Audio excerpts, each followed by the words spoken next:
Chapter 4. The Dwarf Tells of Prince Caspian. Prince Caspian lived in a great castle in the center of Narnia with his uncle, Myraz, the king of Narnia, and his aunt, who had red hair and was called Queen Prunaprimzia. His father and his mother were dead, and the person whom Caspian loved best was his nurse. And though, being a prince, he had wonderful toys which would do almost anything but talk, he liked best the last hour of the day, when the toys had all been put back in their cupboards, and Nurse would tell him stories. He did not care much for his uncle and for his aunt, but about twice a week his uncle would send for him, and they would walk up and down together for half an hour on the terrace at the south side of the castle. One day, while they were doing this, the king said to him, "Well, boy, we must soon teach you to ride and use a sword. You know that your aunt and I have no children, so it looks as if you might have to be king while I'm gone. How shall you like that, eh?"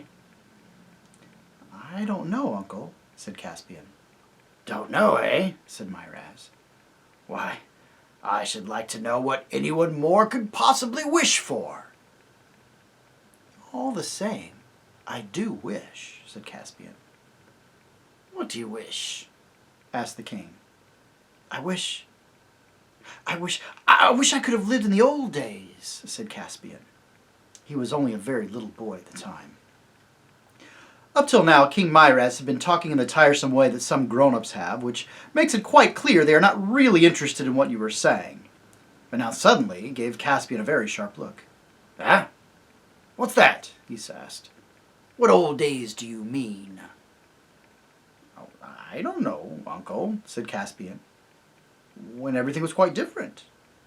When all the animals could talk, and there were nice people who lived in the streams and the trees. Naiads and dryads they were called. And there were dwarfs, and there were lovely little fawns in all the woods, and they had feet like goats, and—" "That's all nonsense, for babies," said the king sternly. "Only fit for babies, do you hear? You're getting too old for that sort of stuff. Your age you ought to be thinking of battles and adventures, not fairy tales."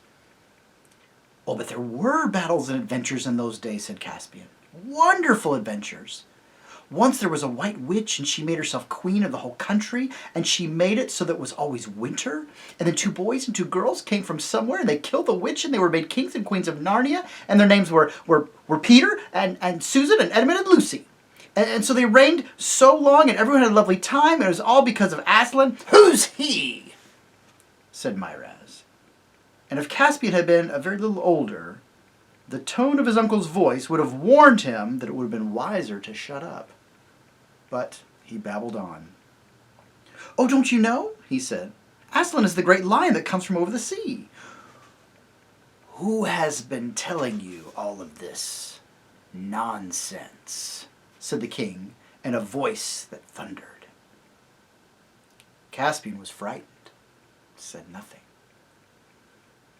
"Your Royal Highness," said King Myraz, letting go of Caspian's hand, which he had been holding until now, "I insist upon being answered. Look me in the face. Who has been telling you this pack of lies?" "Nurse," faltered Caspian, and burst into tears. "Stop that noise!" said his uncle, taking Caspian by the shoulders and giving him a shake. "Stop it! Never let me catch you talking, or thinking either, about all of those silly stories again. How could there be 2 kings at the same time? And there's no such person as Aslan, and there's no such thing as lions, and there never was a time when animals could talk. Do you hear me?" "Yes, uncle," sobbed Caspian. "Then let's have no more of it," said the king. Then he called to one of the gentlemen in waiting who were standing at the far end of the terrace and said in a cold voice, "Conduct his Royal Highness to his apartments and send his royal nurse to me at once." The next day, Caspian found what a terrible thing he had done. For Nurse had been sent away without even being allowed to say goodbye to him, and he was told he was to have a tutor. Caspian missed his nurse very much and shed many tears. And because he was so miserable, he thought about the old stories of Narnia far more than before. He dreamed of dwarves and dryads every night and tried very hard to make his dogs and cats in the castle talk to him, but the dogs only wagged their tails and the cats only purred. Caspian felt sure he would hate the new tutor.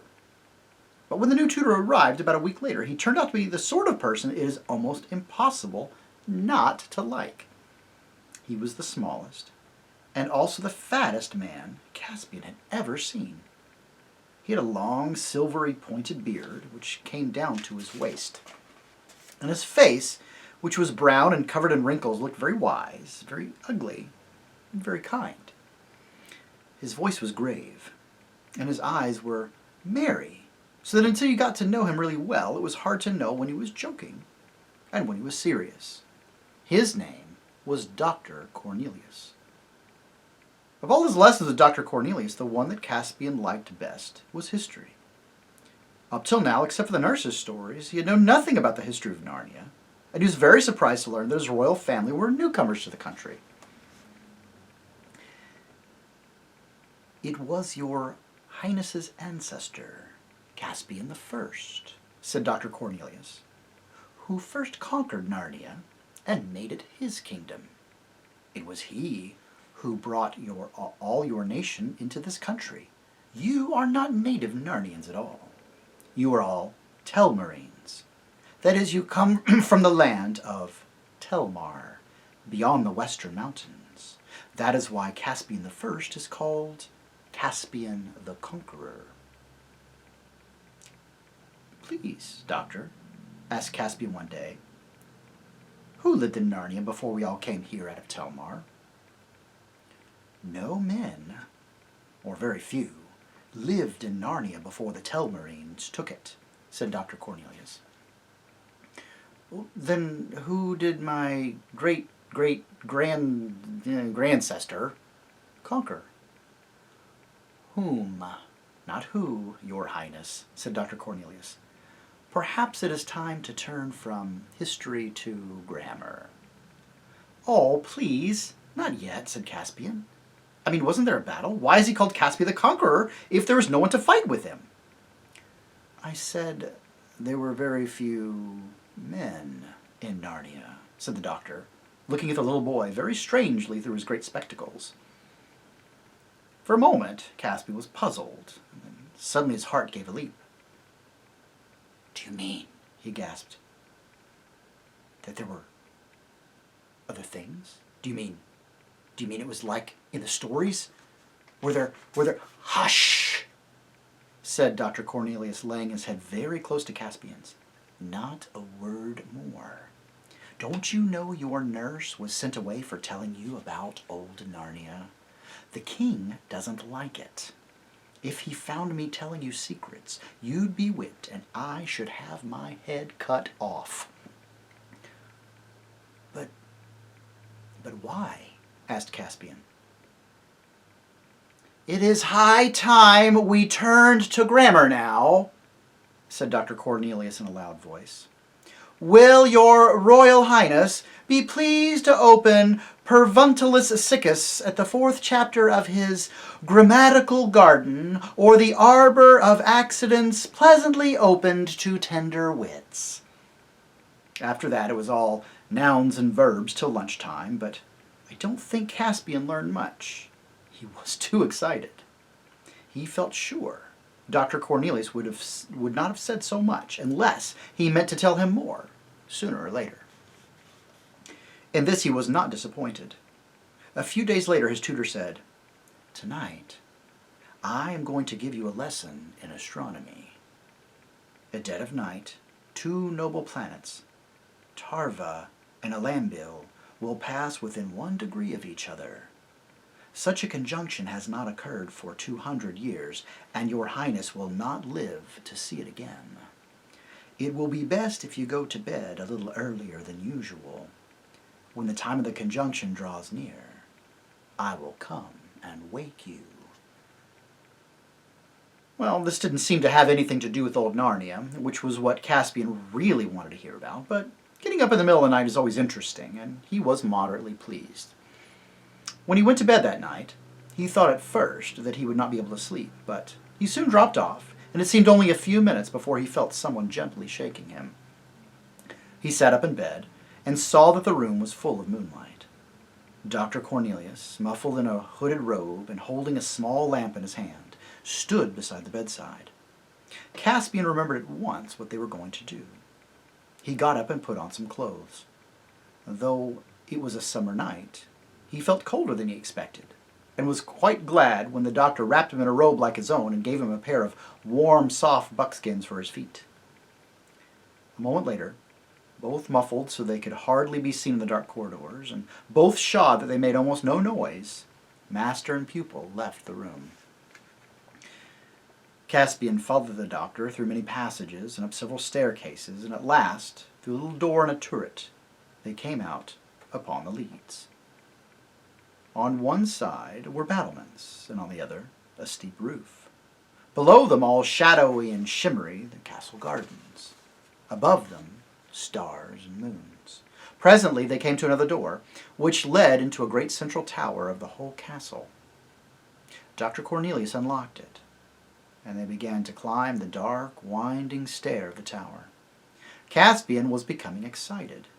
He had never been allowed up this stair before. It was long and steep. When they came out on the roof of the tower and Caspian had got his breath, he felt it had been well worth it. Away on his right he could see, rather indistinctly, the western mountains, and on his left was the gleam of the great river, and everything was so quiet he could hear the sound of the waterfall at Beaver's Dam a mile away. There was no difficulty in picking out the two stars they had come to see. They hung rather low in the southern sky, almost as bright as two little moons, and very close together. "Are they going to have a collision?" he asked in an awestruck voice. "Nay, dear prince," said the doctor, and he too spoke in a whisper. "The great lords of the upper sky know the steps of their dance too well for that. Look well upon them. Their meeting is fortunate, and it means some great good for the sad realm of Narnia. Tarva, the Lord of Victory, salutes Alambiel, the Lady of Peace. They are just coming to their nearest." "It's a pity that tree gets in the way," said Caspian. "We'd really see it better from the west tower, though it is not so high." Dr. Cornelius said nothing for about 2 minutes, but stood still with his eyes fixed on Tarva and Alambiel. Then he drew a deep breath and turned to Caspian. "There," he said, "you have seen what no man now alive has seen, nor will see again. And you are right. We should have seen it even better from the smaller tower. I brought you here for another reason." Caspian looked at him, but the doctor's hood concealed most of his face. "The virtue of this tower," said Dr. Cornelius, "is that we have 6 empty rooms beneath us, and a long stair, and a door at the bottom of the stair is locked. We cannot be overheard." "Are you going to tell me what you wouldn't tell me the other day?" asked Caspian. "I am," said the doctor. "But remember, you and I must never talk about these things except here, on the very top of the great tower." "No, that's a promise," said Caspian, but go on. Please do go on." "Listen," said the doctor. "All you have heard about old Narnia is true. It is not the land of men. It is the country of Aslan, the country of the walking trees and visible naiads, of fauns and satyrs, of dwarfs and giants, of the gods and centaurs, of talking beasts. It was against these that the first Caspian fought.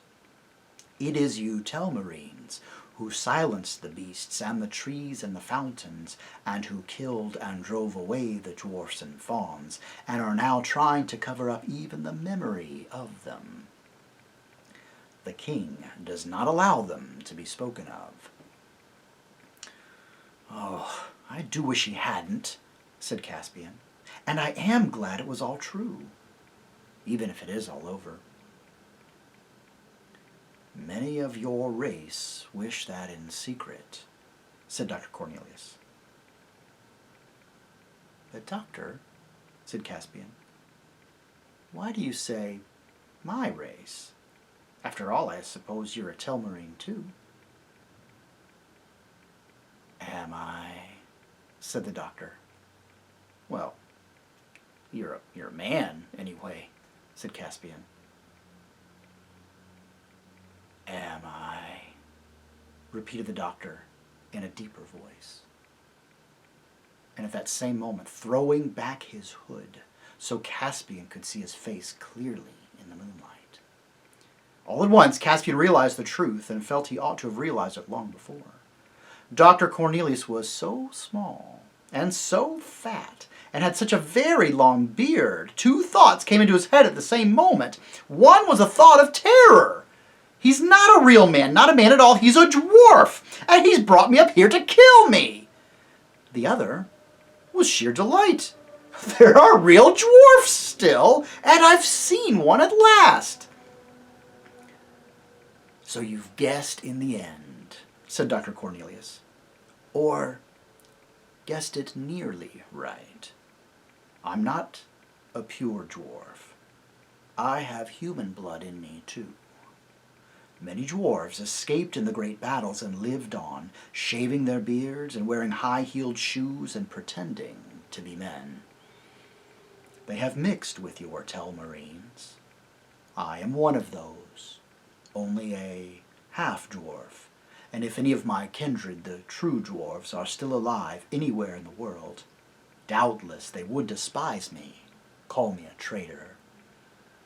But never in all these years have we forgotten our own people and all the other happy creatures of Narnia and the long-lost days of freedom. I'm sorry. I'm sorry, Doctor, said Caspian. It wasn't my fault, you know. I am not saying these things in blame of you, dear Prince, answered the doctor. You may well ask why I say them at all. But I have two reasons. First, because my old heart has carried these secret memories for so long that it aches with them and would burst if I did not whisper them to you. But secondly, for this, that when you become king, you may help us.